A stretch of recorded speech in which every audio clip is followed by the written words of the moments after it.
அண்ணா serial December 19 இன்றைக்கான எபிசோடில் என்ன நடக்குதுன்னா, அதுக்கு முன்னாடி ஒரு சின்ன விஷயம். வீடியோஸை பார்க்குறவங்க கொஞ்சம் லைக் பண்ணிவிட்டு ரெகுலராக பாருங்கள். ஏன்னா வியூஸே போகாதப்போ ரிவ்யூ பண்ணவே மனசு வர மாட்டேங்குது. உங்கள் சப்போர்ட் இருந்தால் நான் ரெகுலராக வீடியோ போடுவேன். சண்முகத்தோட அப்பா ஒரு மந்திரவாதியை பார்க்க போயிருக்காங்க. அங்கே போன இடத்துல நீங்கள் சொல்லாமல் வந்ததுக்கு 100 ரூபா, அந்த சார்ஜ் இந்த சார்ஜ்னு சொல்லிட்டு 600 ரூபா கேட்குறாங்க. அவ்வளோதானே இந்த அப்படின்னு சொல்லிட்டு சண்முக அப்பா கொடுக்குறாங்க. அடுத்து சண்முகத்தோட அப்பா போயிட்டு அந்த மந்திரவாதியை மீட் பண்ணிட்டு இருக்காங்க. வெளியே என்ட்ரி போட்டுட்டு உள்ளே போய் பார்க்க போக அவர் போனதுமே என்ன விஷயம், உன் மகனும் மருமகளும் சேர்ந்து வாழாமல் இருக்காங்க, அதுக்கு தானே பார்க்க வந்திருக்கேன்னு கேட்க, இதை கேட்டு சண்முக அப்பா ஷாக் ஆகுறாங்க. ஆமாம், என் பையன் எவ்வளவோ குட்டிக்காரன் நடிச்சு பார்த்துட்டான், ஆனால் கொஞ்சம் கூட இறங்கி வரவே மாட்டேக்கா. 2 மாதம் ஆகுது கல்யாணம் முடிஞ்சு, அவங்களுக்குள்ள சந்தோஷமே இல்லை. இன்னும் 40 நாளில் வர நான் ஒரு வீட்டை விட்டு போயிடுவேன்னு வேற சொல்லிட்டுருக்கா. அவங்க சந்தோஷமாக வாழணும், அதுதான் எனக்கு வேணும்னு சொல்லி கேட்குறாங்க. உடனே அவர் கண்ணை மூடிட்டு ஒரு தாயத்தை கையில் வர வைக்கிறாரு. அந்த தாயத்தை கையில் கொடுத்துட்டு, இதை உன் மருமக கையில் கட்டி விடு, கட்டி விட்டதுக்கப்புறம் சேஞ்சஸ் நடக்கும். இதை நீ கட்டி விட்டதுக்கப்புறம் உன் மருமகளோட வயிற்றில் உன்னோட பேரப்பில் பிறந்து உன் மடியில் யூரின் போகும் அப்படிலாம் சொல்லிட்டுருக்க. அதுதான் எனக்கு வேணும்னு சண்முக அப்பாவும் சொல்கிறாங்க. அப்புறம் ஒரு முக்கியமான விஷயம், 4 நாள் தான் இந்த தாயத்துக்கு பவர் இருக்கும், அதுக்குள்ளே கையில் கட்டி விட்டுறணும். அதுக்கப்புறம் கட்டிட்டு எக்ஸ்பைரி ஆயிரும். அப்புறம் என்கிட்ட நின்று கேட்டுட்டு இருக்கக்கூடாது, புரியுதா அப்படின்னு சொல்லிட்டு இருக்காங்க. அது 4 நாள் இருக்குல்ல, நான் இன்றைக்கி கட்டி விட்டுருவேன்னு சண்முக அப்பா சொல்லிட்டு போகிறாங்க. அதுக்கப்புறம் போகும்போது மறக்காமல் பேமெண்ட்டை கொடுத்துட்டு போயிருங்க அப்படின்னு இங்கிலீஷ்லலாம் அந்த மந்திரவாதி பேசுகிற மாதிரி காட்டுறாங்க இந்த இடத்துல. சண்முக அப்பா வீட்டுக்கு அந்த தாயத்தை எல்லாருக்கிட்டையும் காட்டிகிட்டு இருக்காங்க. அதாவது சண்முக தங்கச்சிமார்கிட்ட எல்லாரும் அதை உத்து பார்த்துக்கிட்டு நின்றுட்டு இருக்காங்க. அப்பா இதை தொட்டால் கரண்ட் அடிக்குமா, ஷாக் அடிக்குமா அப்படிலாம் கனி கேட்டுட்டு இருக்காங்க. ஆமாம், அப்படியே ஒன்று அடிக்க போகுது அப்படின்னு கவுண்டராக சண்முக அப்பா கொடுத்துட்ருப்பாங்களா, அந்த மாதிரி சொல்லிட்டு இருக்காங்க. இதில் அவ்வளோ பவர் இருக்குது, இதை கையில் கட்டி விடணும், அதை நீங்கள் தான் செய்யணும் அப்படிலாம் சண்முக அப்பா சொல்லிட்டு இருக்காங்க. ஐயோ நாங்களா, நீ தானே வாங்கிட்டு நீயே கட்டிடுப்பா அப்படின்னு ரத்னா வீரா எல்லாரும் மாற்றி மாற்றி சொல்லிட்டு இருக்காங்க. அதெல்லாம் சரிதான், ஆனால் இதை எப்படி கெட்டுறது அப்படின்னு கேட்குறாங்க. கூட பிறந்தீங்களே சண்முகத்து கூட, நீங்கள் தானே தங்கச்சிமா இருக்க, அவன் நல்லதுக்காண்டி இதை செஞ்சு தான் தீரணும், ஒழுங்காக எப்படியாவது கெட்டி விட்டுருங்க அப்படிலாம் அவங்க அப்பா கன்வின்ஸ் பண்ணிட்டு இருக்காங்க. ஐயோ அப்பா நீ சொல்கிறதெல்லாம் சரிதான், ஆனால் நீயே கட்டிறேன் அப்படிங்கிறாங்க எசக்கி. கனி உடனே எதுக்கு இவ்வளோ தூரத்துக்கு போராடிட்டு இருக்கணும், பேசாமல் அன்னிக்கிட்டே இந்த கைத்தை கட்டினீங்கன்னா அவங்களுக்கு என் அண்ணனை பிடிக்கும்னு சொல்லிட்டா என்ன அப்படின்னு கேட்குறாங்க. இப்படிலாம் உளறிக்கிட்டு இருந்தேன்னு வையன், உன்னை துண்டு துண்டாக வெட்டி குழம்புல போட்டுருவோம் பார்த்துக்கோ அப்படின்னு எசக்கி இந்த இடத்துல கனியை திட்டுவாங்க. அவசரப்பட்டு எதையும் வாய் விட்டு உளறிடாத, அமைதியாயிரி அப்படின்னு சொல்லி வச்சுருந்தாங்க கனிக்கிட்ட.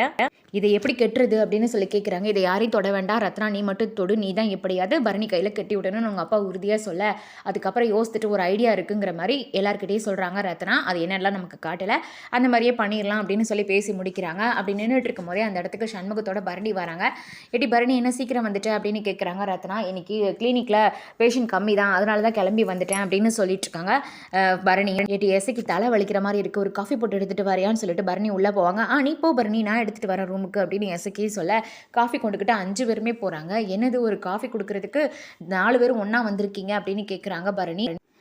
சும்மா தான் அப்படிங்கிற மாதிரி சொல்கிறாங்க. உடனே கனி அண்ணி உங்களுக்கு ஒரு சர்ப்ரைஸ் வச்சுருக்கோம் அப்படின்னு சொல்கிறாங்க. சர்ப்ரைஸா, எனக்கா, என்ன அப்படின்னு பரணி கேட்டுட்ருக்க. இங்கே பாருங்கள் இதுதான் அந்த சர்ப்ரைஸ் அப்படின்னு ரத்னா ஓப்பன் பண்ணி காட்டுறாங்க. இது என்னதுடிங்கிறாங்க. தாயத்துங்கிறாங்க.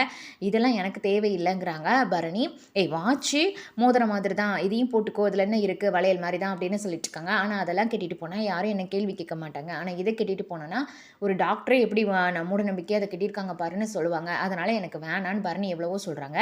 என்ன பரணி, உடம்புல ரொம்ப அசதியாக இருக்குது, தூக்கம் இல்லாமல் இருக்குது, இதுக்கெல்லாம் காரணம் கண் திருஷ்டி தான், நீ அதனால் இதை கெட்டிக்கோ அப்படின்னு சொல்கிறாங்க திரும்ப திரும்ப ரத்னா. அதெல்லாம் ஒன்றும் இல்லை, நான் நல்லா தான் தூங்குறேன், நைட்டு காலையில் எழுந்துச்சி விடாமல் வேலைக்கு போகிறதால தான் எனக்கு டயர்டாக இருக்குது, மற்றபடி ஒன்றும் இல்லைன்னு பரணி எவ்வளவோ சொல்லிட்டு இருக்காங்க. எசக்கி எங்களுக்காண்டி இது ஒன்று கூட செய்ய மாட்டியா, இதை மட்டும் எங்களுக்காண்டி செய்ய, உனக்காண்டி தான் அதெல்லாம் கொண்டுட்டு வந்தோம், இங்கே பாரு நாங்கள் எல்லாருமே கெட்டியிருக்கோன்னு காட்டுவாங்க. ஏன்னா பரணி திரும்ப கேட்பாங்க, நீங்களே கெட்டிக்கோங்க அப்படின்னு சொல்லிட்டு, நாங்களும் கெட்டிட்டு தான் உனக்கு கொண்டு வந்திருக்கோம் அப்படின்னு ரத்னா சொல்லுவாங்க. எங்களுக்காண்டி கெட்டிக்கோ அப்படின்னு கட்டாயப்படுத்தி ஒரு கட்டத்தில் பரணி கையில் கெட்டி விட்றாங்க. பரணி கெட்டிக்கும் போது கூட சரி ஓகே ரத்னாவுக்காண்டி கெட்டிக்கலாம், நைட்டு கழட்டி துற போட்டுடலாம், போட்டுட்டு எங்கேயோ போயிடுச்சுன்னு சொல்லிடலாம் அப்படின்னு மனசில் நினைக்கிறாங்க. அதுக்கப்புறம் எல்லாரும் மொத்தமாக உட்காந்து சாப்பிட்டுட்டு இருக்காங்க. பரணி சாப்பிட்டுட்டு எனக்கு கொஞ்சம் அசிடிட்டியாக இருக்குது, எனக்கு கொஞ்சம் மோர் கொடு அப்படின்னு கேட்டுட்டு எந்திரிச்சு போகிறாங்க. சண்முகம் அங்கே தான் உட்காந்துருந்து கணக்கு வழக்கு பார்த்துட்ருக்காங்க. அண்ணன் நீ சாப்பிடவா அப்படின்னு எசக்கி கூப்பிட்டுட்ருக்காங்க. அப்போ பரணி திரும்ப எனக்கு எங்கே மோர் எங்கடி சாப்பிட்டு தரியா அப்படின்னு கேட்குறாங்க. இல்லை பரணி ஊற்றி வச்சுருக்கேன், இதாக எடுத்துக்குடி அப்படின்னு சொல்லி கையில் கொடுக்குறாங்க.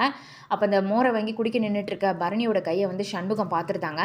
ஏன் என்ன உன் கையில் ஏதோ புழு இழியுது அப்படின்னு சொல்லி கிண்டலாக கேட்குறாங்க. புழு இல்லை அது தாயத்துங்கிறாங்க பரணி. அது எனக்கும் தெரியுது, என் கையில் எத்தனை கட்டியிருக்கேன், அதை மட்டும் எத்தனை வாட்டி கிண்டல் பண்ணுவேன் அப்படின்னு கேட்குறாங்க சண்முகம். ஏன்னா ரத்னா கிட்ட பேசும்போது கூட உன் அண்ணன் தான் கலர் கலராக நிறைய கட்டியிருக்கால, அவன்கிட்டே கொண்டு போய் கொடு, அவனே கட்டிக்கிட்டோம் அப்படின்னு கூட சொல்லியிருப்பாங்க பரணி. அப்போ கூட இது ரத்னா தான் என் கையில் கட்டி விட்டா அப்படின்லாம் சொல்லுவாங்க.